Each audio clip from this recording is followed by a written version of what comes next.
It's showtime. Hello and welcome to the In All Fairness podcast. This high-class Hollywood orgy. Listen, go fuck yourself, your broken computer. See you at the party, Richter. Do I hold the button before I put it in my mouth or after? Stick around.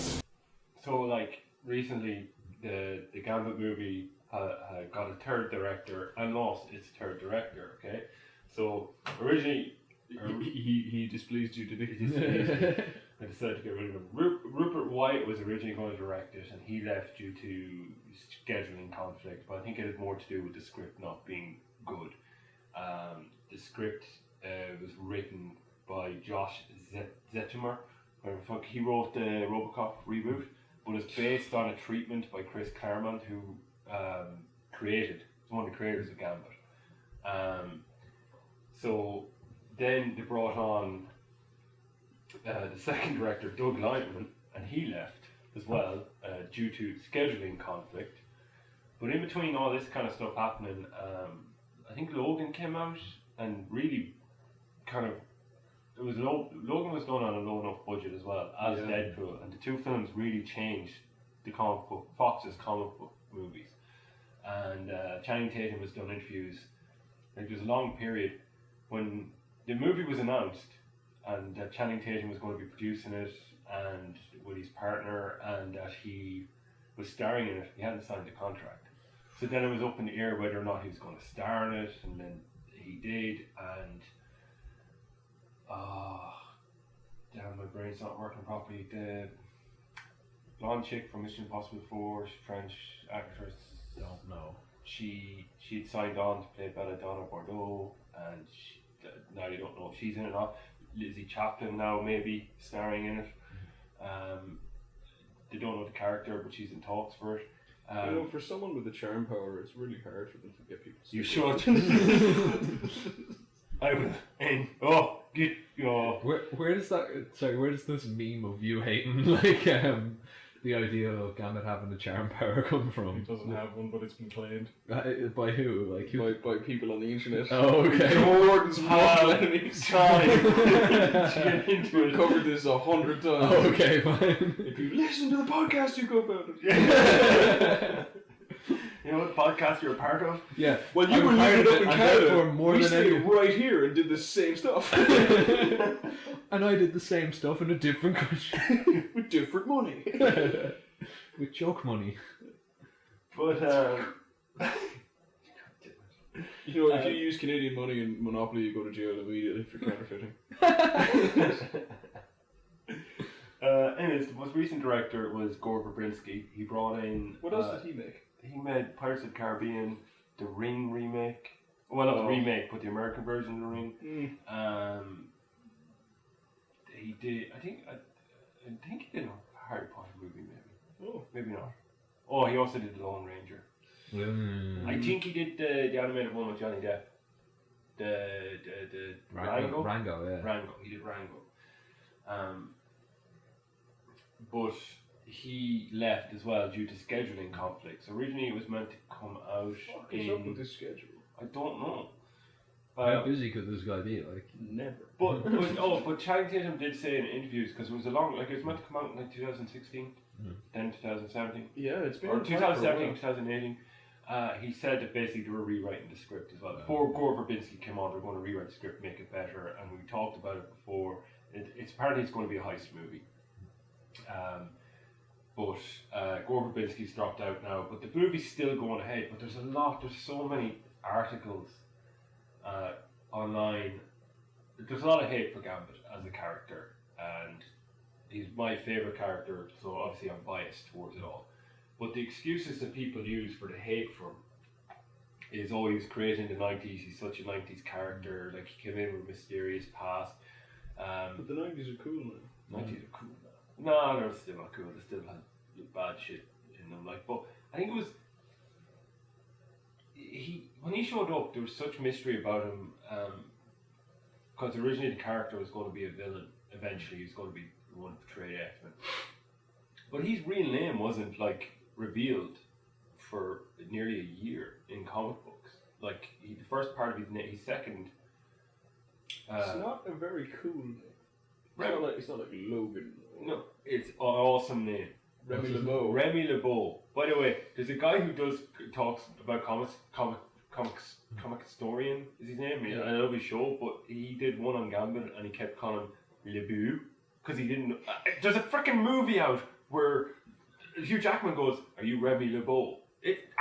Anyway, but reasons people don't really like him is he's a 90s character. They should anglicize it as like, "Are you Remy the Beau?" Just to annoy you. But there's his costume, the side he wears pink, it's magenta, but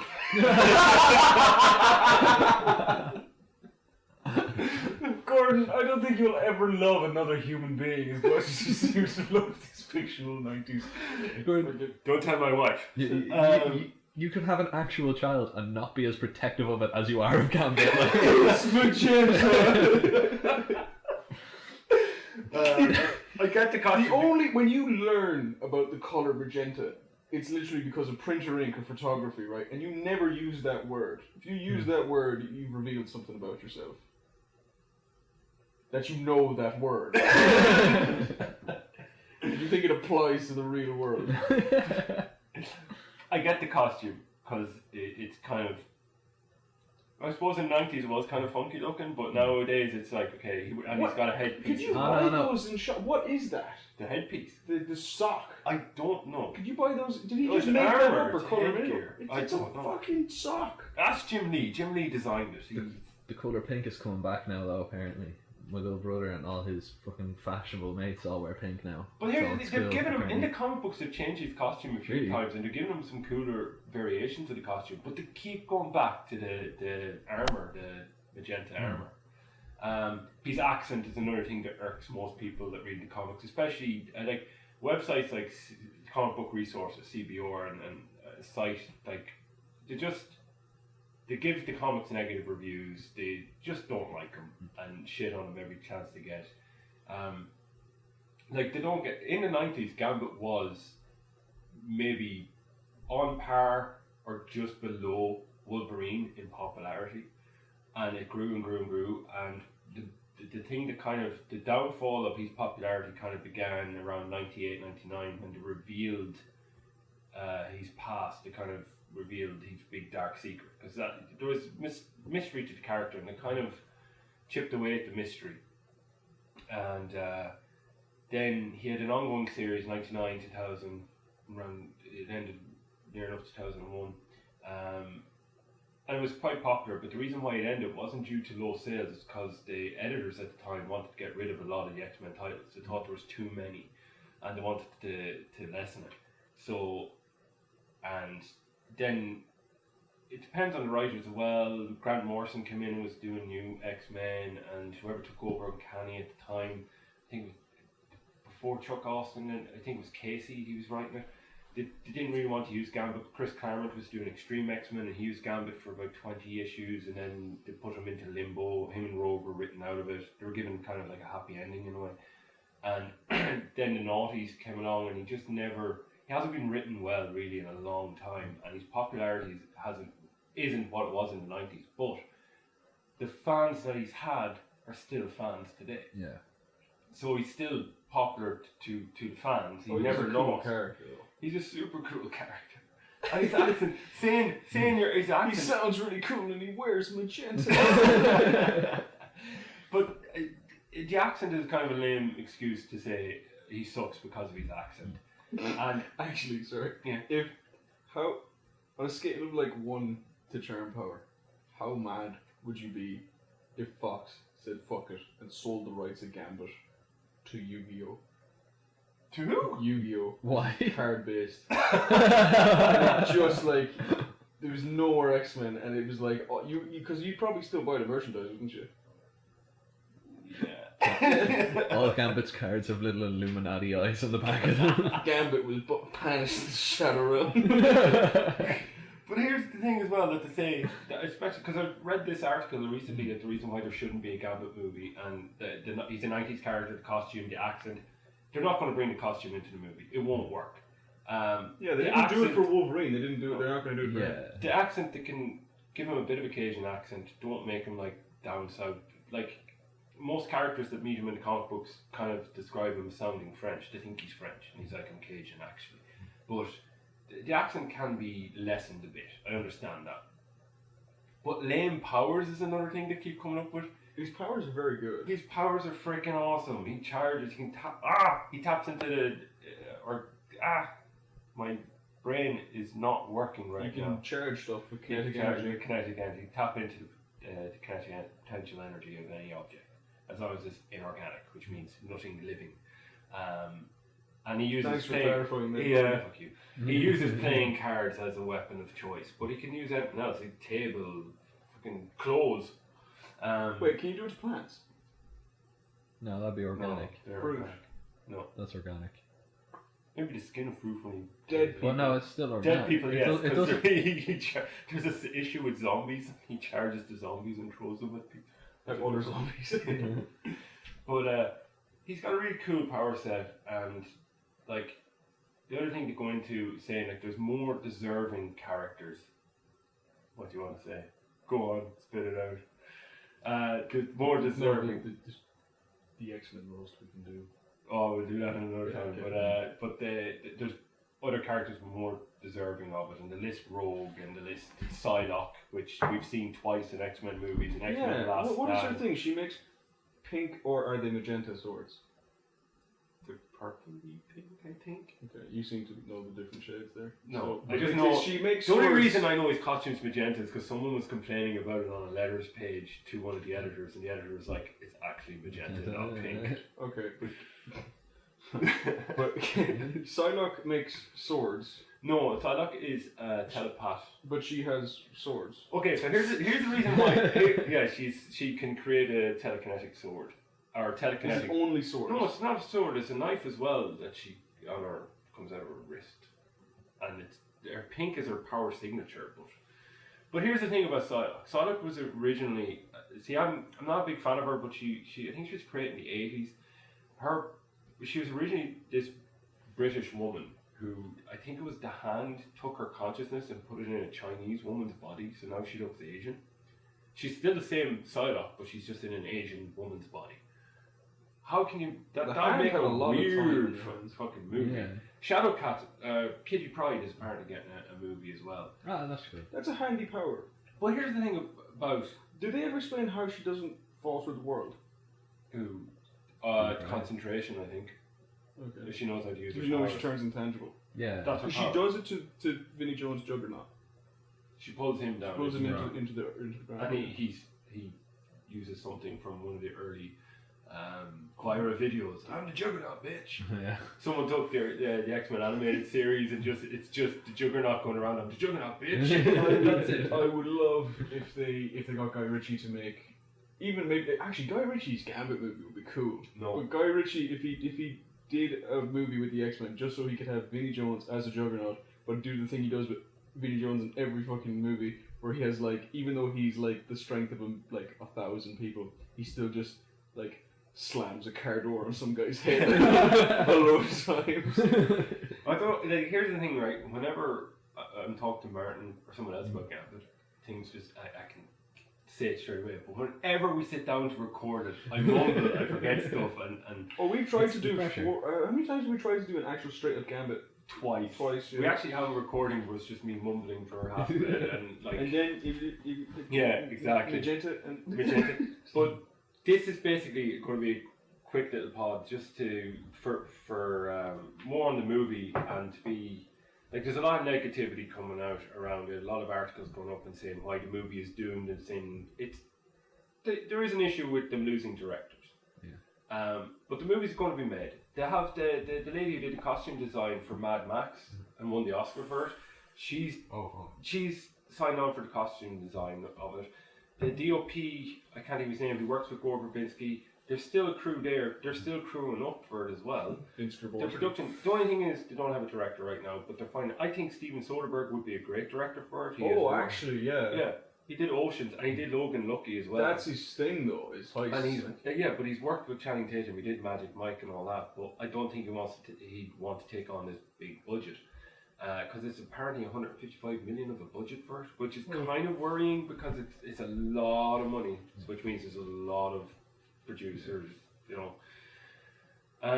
But the movie's going to be made, and it's going to be interesting anyways. Like, he's such a great character. Take away his powers. He has still, like, his eyes are red on black. But that's nothing to do with his powers. He was born that way. Mutant powers don't manifest until they're teenagers. Although, onto your multiple man, I think he was born a mutant. But he was when he was born. Was it like his mom was like a magician's trick, and it was just like loads of multicolored string that come out. It was just loads of hymns. I can't stop. Jesus, dude. You got like unbelievable sperm, sir. But you take away Gambit's powers, or even his look, his story, his backstory is amazing. He was abandoned at birth. He was stolen by the Thieves Guild because he was prophesied to bring about peace between the two guilds, the warring guilds, the assassins and the thieves. He was given to the antiquary, who may or may not have been he was a paedophile, I think. Jean-Luc Lebeau, who's the head of the Thieves Guild, who originally stole him from the hospital, realised, I can't leave him with this fucking pedo. Well, it's not outright stated he was a paedophile, but I can't leave him with this man. He wore a bunch of medallions. Steals him back off the guy, gives him to Fagin's mob, which was created by Charles Dickens. Yes, a thief and an assassin who fell in love, and he grew up on the streets, becoming like a street, basically Oliver Twist in a way. And in Fagin's gang. In Fagin's mob, yeah. And he pickpocketed John Luke one day, but it was John Luke had set it up. He made himself a mark for Remy to fucking pick his pocket, and he took him in and basically adopted him, raised him as his son, but has been manipulating his life, manipulated him as a child, meeting Belladonna Bordeaux, the daughter of the head of the Assassins Guild. They fell in love, they got married to create peace between the two guilds. Her brother objected to it on their wedding day after they were married, and they ended up having a duel to protect his honour. Again, I'm mumbling, there's more to it than that. But he killed her brother in self-defence. Everybody agreed it was self-defence, but in order to keep the peace, he had to be kicked out of the guild. And he had to leave New Orleans and could never return. So he leaves, but he left Belladonna behind, even though he's in love with her. He was like, look, you're going to end up hating me, you'll never see your family again, and eventually you're going to despise me because of it. You might as well start now. And he leaves. Now during this time, his powers grew out of control. He couldn't really control them. Like, at the moment in the comics, they kind of gloss over some of the history and whatnot, but in his first proper ongoing series, he was shown that he's a beyond Omega power level. Like, he can charge things without touching them or looking. It doesn't matter if they're organic or inorganic. And it was an alternate version of himself that had travelled to the 616 universe to kind of see if he could train him to control it, and if he couldn't, he was going to kill him, because he had the power to destroy the multiverse. Okay. Again, this is paraphrasing because I'm kind of trying to keep this short and get through it quickly. That obviously wouldn't be great for a movie, but the whole story, when his powers go out of control, he ends up meeting an Italian Essex who turns out to be Mr. Sinister, has brain surgery to dampen his powers, has a chunk of his brain taken out, and in order to pay back a debt to him, he gets together this group of mercenaries that Sinister wanted to go down into the sewers of Manhattan to capture these mutants so he could study them, and basically he leads them down into the sewers, and the group that he's with, which includes Sabretooth, massacre this community of mutants that live underground. They're called the Morlocks because they have underground. Because they live underground. Like, well, they took the time machine. They took the name from that, but they're mutants that have physical mutations as well. They can't pass off in society, hence why they're living in the sewers. So take the overpowered bit away and just keep that he met Sinister and he couldn't control his powers, and Sinister helps him out, and in doing so he creates the Marauders, which are the group of mutants. That that story there in itself is freaking amazing. And this is before he even meets and joins the X-Men. And his introduction to the X-Men is basically, it's kind of crazy. Storm was de-aged and she's a little girl and she's getting away from the Shadow King, who's an X-Men villain. And she runs into Gambit, who just sees this girl in trouble and without thinking just jumps in to try to save her. And through his actions and that, she brings him and introduces him to the X-Men. That's how he joins the X-Men team. But he's got what was known as Catholic guilt. He's always trying to make up for the sins of his past. A thief. By being a thief. That's the other thing, right? He's a thief. He's a master thief. Again, without his powers, he's a skilled combatant. He's a master thief. He's charming. He's a ladies' man. He beats people up with the staff. He beats people up with a bow staff. And he's really good at cards. His early life is basically described in one of the comics as Romeo and Juliet meets Quentin Tarantino. Like that in itself would be an amazing movie. I think he's definitely one of, again I'm biased, but I'm trying to look at it at a non-biased kind of angle. He's one of the most interesting X-Men. Like Psylocke would be a popular X-Men, but her story would be too. The female ninja is one way of looking at it, but again, English woman whose consciousness is transported into an Asian woman's body in this day and age would kind of that is slightly problematic. Yeah. Shadowcat, I don't know how. I don't know enough about her to kind of criticize it. There's comic book characters that I hate, but you have to look at it. I know you do, but it's not so much when written well. Any character can be good. I'm not a fan of Emma Frost. I'm not a fan of Wolverine, but when written well, I'll get into their stories. I'll enjoy their stories. I do like Old Man Logan, but I don't like Mark Millar. But I can't deny that the story is a good story. Yeah. When Grant Morrison was writing the X-Men, it was called New X-Men, he wrote Cyclops, Wolverine, Emma Frost, Jean Grey and Beast were the core members of the team. 5 characters I'm not really that interested in, but the story, and it was so well written, I was engaged in it and I really enjoyed it. And then again, you had Shadowcat, who again I'm not really a fan of. Emma Frost, Cyclops, Beast, Logan were part of Astonishing X-Men, written by Joss Whedon, which when it was starting was really, really good, and it kind of lost steam along the way due to delays and whatnot. But it was a really good story, really well written, and I enjoyed the characters in it. My dislike for the characters was, I was distracted by my dislike because it was so well written, So for people to hate on a character, and like with Gambit, you either love him or you hate him, but the people who love him passionately love him, the people who hate him passionately hate him. And with the movie and the delays going on, there's so much hate directed at the character that I'm trying to just say something in the line to put some more positive twist on it. Like, he's a good character. It will make an interesting movie. They're going to try and make a heist movie. Like, people have been saying it's dead in the water. It won't die. Just like the character, just like his popularity, it's not going to die. It will be made eventually. It may not be this year, it may not be next year. They may put it on a back burner, but eventually there will be a Gambit movie, and it will be good. I'll hate it. It doesn't matter. Regardless of what it is. I could make it, and I'll still hate it. But man, absolutely he will endure, because, when Fender eats the moon and it all becomes Mad Max, you will be the first history man. But instead of preserving the light of the human race and all of our knowledge, you'll just tell the feral apocalypse children about fucking Gambit.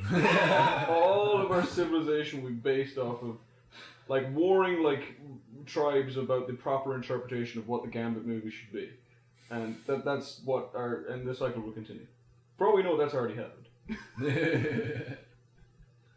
It's just me in the apocalypse talking to children. Just Gambit movie. But doesn't he have a charm power? Out! And he forms a different sect where Gambit does it. It's like Jesus. Oh my God. What if I'm right? What if literally this is about they were trying to adapt, but they didn't have movies. So they're adapting this story into a book, and it's going to be the New Testament.